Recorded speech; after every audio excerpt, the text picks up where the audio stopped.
Kidney जो है kidney दो होती है। एक मानव में किडनी की संख्या 2 होती है। प्रत्येक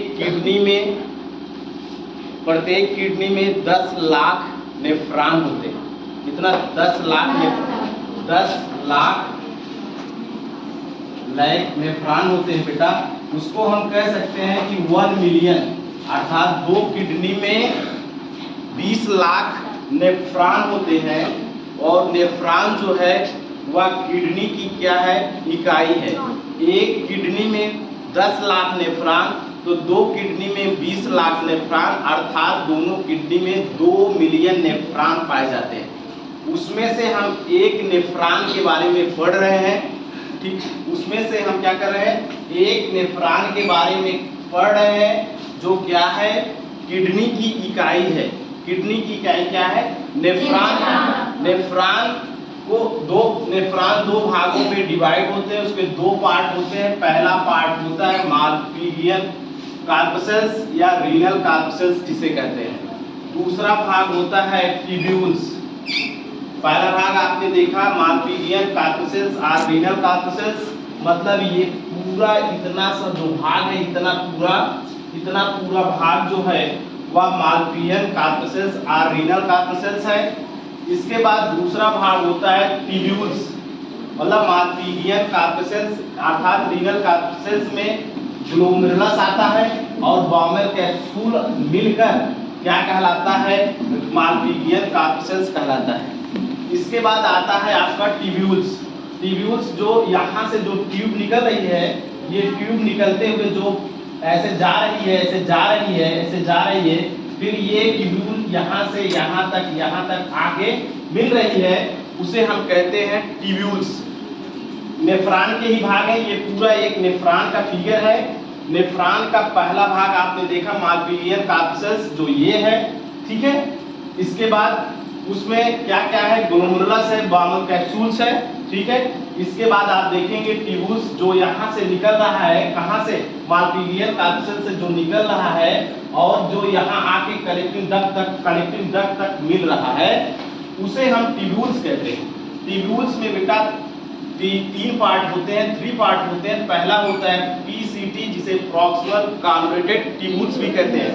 प्रॉक्सिमल कन्वोल्यूटेड ट्यूब्यूल्स का मतलब जो क्या है, यहाँ से जस्ट निकलता है, तो उसे क्या कहेंगे? PCT अर्थात प्रॉक्सिमल कन्वोल्यूटेड ट्यूब्यूल।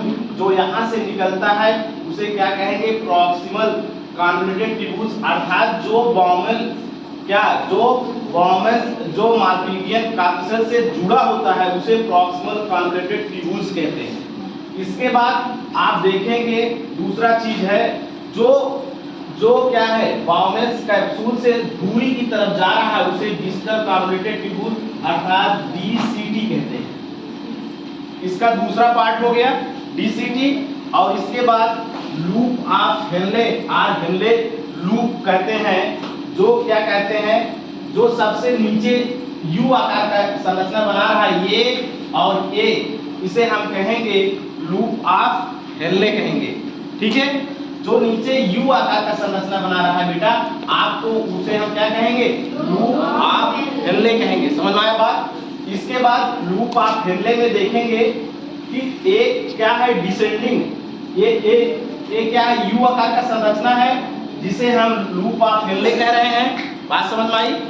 जो U आकार का संरचना देखो बेटा, यहाँ से लेकर यहाँ तक, उसे हम क्या कहेंगे? लूप ऑफ हेनले कहेंगे। अब इसमें देखेंगे लूप ऑफ हेनले में भी 2 पार्ट होते हैं। पहला पार्ट है क्या? Descending limb of loop of Henle. Descend माने जो क्या है? नीचे की तरफ जा रहा है, डिसेंडिंग ऑर्डर में जा रहा है, जो नीचे की तरफ जा रहा है, उसे हम क्या कहेंगे? Descending limb of loop of Henle कहेंगे। और जो यहाँ से ऊपर की तरफ चढ़ रहा है, उसे कहेंगे ascending limb of loop of Henle कहेंगे। लूप ऑफ हेनले के कितने पार्ट हुए? 2 पार्ट हुए। एक क्या है? डिसेंड माने जो नीचे की तरफ गिर रहा है, जो पाइप नीचे की तरफ आ रही है, उसे हम कहेंगे descending limb of loop of Henle. मतलब ये पूरा क्या है बेटा? लूप ऑफ हेनले है। लूप ऑफ हेनले का जो नीचे की तरफ गिरता हुआ पोर्शन है उसे क्या कहेंगे, descending limb of loop of Henle. इसके बाद जो नीचे से ऊपर की तरफ जा रहा है उसे कहेंगे असेंड। असेंड माने जो चढ़ता है, जैसे पानी कहते हैं लोग असेंडिंग की तरफ जा रहा है, मतलब नीचे से ऊपर की तरफ जा रहा है, उसे ascending limb of loop of Henle कहेंगे। इसके बाद आप देखेंगे वर्सा रेक्टा। तो वर्सा रेक्टा जो है क्या है, इसी में आप देखेंगे, आप दूसरी चीज आप देखेंगे यहाँ पर। इसके बाद देखेंगे आप क्या है, कलेक्टिंग डक्ट है, जहां पर क्या है यूरिन आके कलेक्ट होता है, इकट्ठा होता है। इतनी बात समझ में आई। अब इसमें आप देखेंगे कि जो है ग्लोमेरुलस का संरचना कौन बनाता है।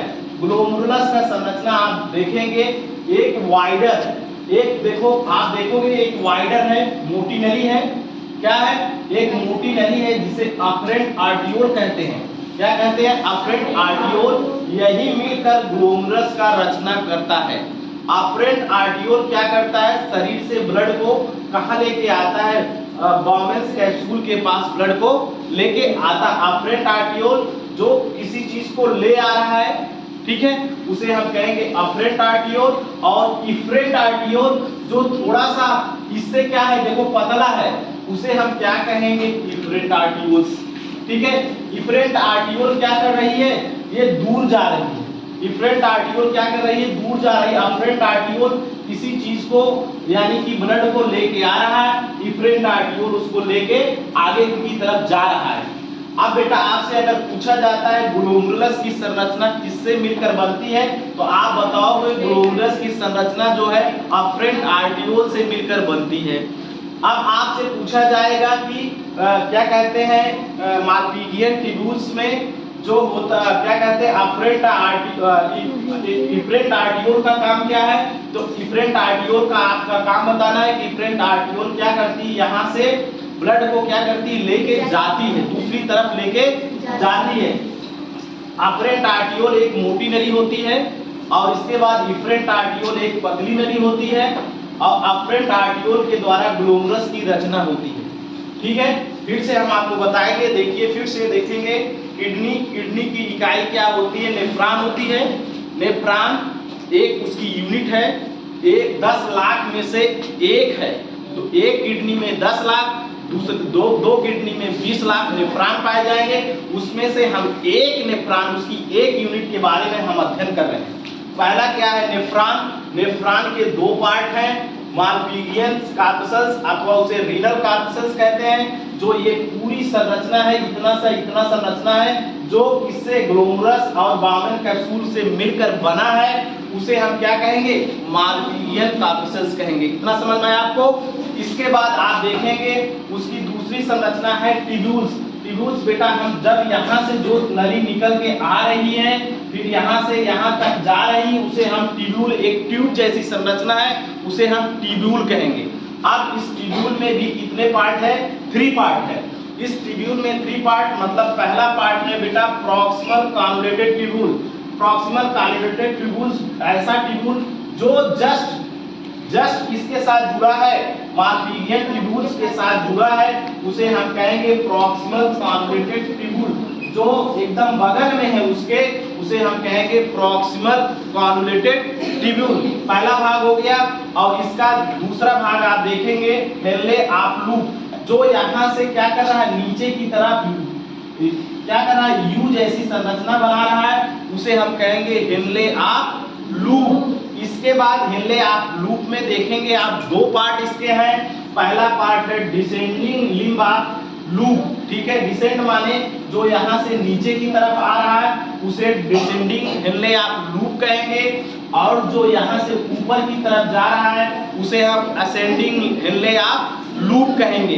फिर इसके बाद आप देखेंगे डिस्टल कॉन्वोल्यूटेड ट्यूब्यूल, मतलब जो क्या है, दूर की तरफ जा रहा है, अर्थात कनेक्टिंग डक्ट के साथ जुड़ रहा है, उसे हम कहेंगे डिस्टल कॉन्वोल्यूटेड ट्यूब्यूल। इतनी बात समझ में आई। इसके बाद आप देखेंगे एक कलेक्टिंग डक्ट है। कलेक्टिंग डक्ट में क्या करता है, यूरिन जाके इकट्ठा होता है, कलेक्ट होता है, इसीलिए उसे उसका नाम कलेक्टिंग डक्ट है।